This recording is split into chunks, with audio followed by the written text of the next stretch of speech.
We have a grade A mess on our hands in Jacksonville. This is straight up doo-doo. I mean, this is I had the thing with Shelly Meyer back when Urban left Ohio State, where she had quote tweeted me, and Ohio State fans. I had to delete Twitter from my phone. I couldn't check my mentions for 2 days. It was nothing but like cruel, angry vitriol from Ohio State fans. What did you tweet? I had suggested that if the Ohio State had made the playoffs, that Urban Meyer might not have stepped away as soon as he did, because he didn't coach. He's like, I'm too sick to coach the bowl game. My suggestion was that if they made the playoffs, he may have been healthy enough to coach in the playoffs and try to win a national championship. I love that you only deleted Twitter for 2 days. Like, yeah, I can't quit you. I just took it on my phone. I was like, I can't look at this. This is ugly. At any rate, so because of that, I did not want to go all in suggesting that Urban in Jacksonville would be a massive disaster. I tried to sort of like nicely walk around it. And maybe I thought there were pathways where get Trevor Lawrence, get enough nice pieces. There's a path where it's like there's a path. Maybe the Jaguars are decent. This is, I mean, where does this rank in terms of what it's on TV right now? These shots of him walking, like he walks, like he's like stumbling over to Mike Vrabel, and Vrabel's in the sprint. And Vrabel's on Urban Meyer's staff at Ohio State. There's a report that someone noted today to me that Vrabel also reportedly jacked up Urban Meyer against the wall at Ohio State. That checks out. I mean, Vrabel's. And not only that, I was like, oh, so he probably immediately left for the Texans. And like, no, he stayed for another year on staff or thereabouts. So that may have been the midfield conversation before the game may have been pretty awkward. And then just the beatdown that they took 20-0 only exacerbated matters, given all the things that Jason LaCanfora reported on Sunday and that Tom Pelissero reported. Previous to that, it is, as you point out, it is a clown show. Just for context, by the way, through the obviously you could read the JLC report at CBS, the Pelissero report, and I don't think JLC had this in there. The Pelissero report, according over the past week, Urban was in a staff meeting with all his coaches, and he explained to them very clearly that he is a winner, and that they're all losers, and that they needed to prove to him by diving into their resumes and explaining what they'd done in their careers, why they were winners.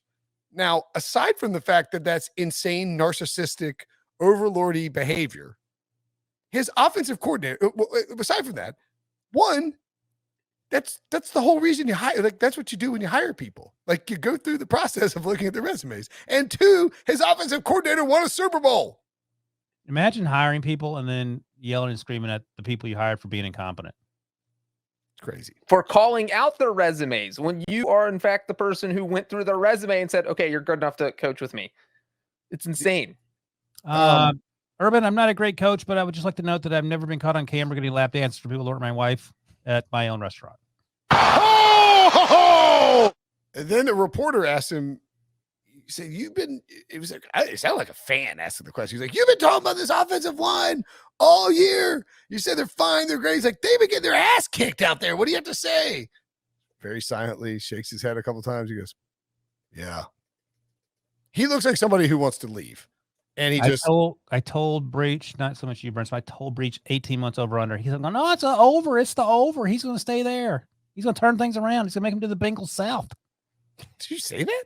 No, you didn't say that part. But I said he would win a few games, and he has. That's what I thought that would be enough to convince. Yeah, they were winless. They had lost 20 straight games. You guys laughed at me, but I thought the 2 wins would be enough to convince everyone to keep him around. When in fact that is not happening. So no, I only give myself half credit. Not everyone else. I thought that he would not be able to handle all the losing.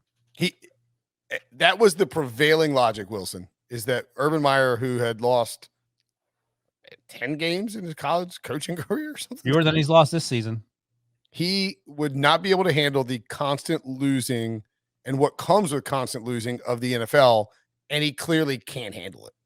And I don't know if JLC mentioned this in the story, but someone brought it up somewhere. If you're 5-6 months into your job and the people that work for you are already eager to turn on you and tell people, because he was whinging about people leaking things and how they're going to be fired and all that other stuff. That's why you leak it so you don't get fired for telling somebody. You don't understand how leaking works. But if you're 5 months into this thing and people can't wait to call people and talk about you, maybe it's something that you're doing that's not great. I don't want to. I'm trying to figure out how to phrase this. Should Shad Khan be, to borrow a question for the Bills secondary, should Shad Khan be embarrassed by this hire? Yes, and there is some stuff out there. I don't want to attribute this to anybody or. Oh boy, here we go. No, just that Brinson sources. Yeah, no. I want my source, Jim Beam. Dr. Beam, what did you say? No, I don't know how to properly attribute this without. I just say Debo said it. And go ahead. Yeah, Debo said there's a chance that something might happen tomorrow with Urban. Is all I'm saying. Oh, interesting. Just worth keeping. Dr. Beam, can you confirm? But for people listening to the podcast on Monday, tomorrow means Monday.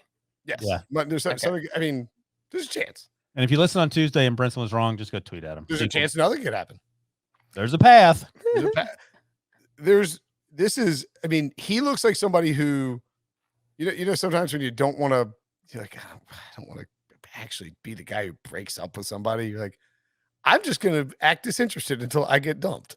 Like, that's what Urban Meyer looks like. The guy who's just being a passive, like he's just, whatever. Like making Shad Khan be the guy who says, all right, you're fired. And in his head, he's like, I only get to keep that money if they fire me. I can't resign. So he's Costanzing it.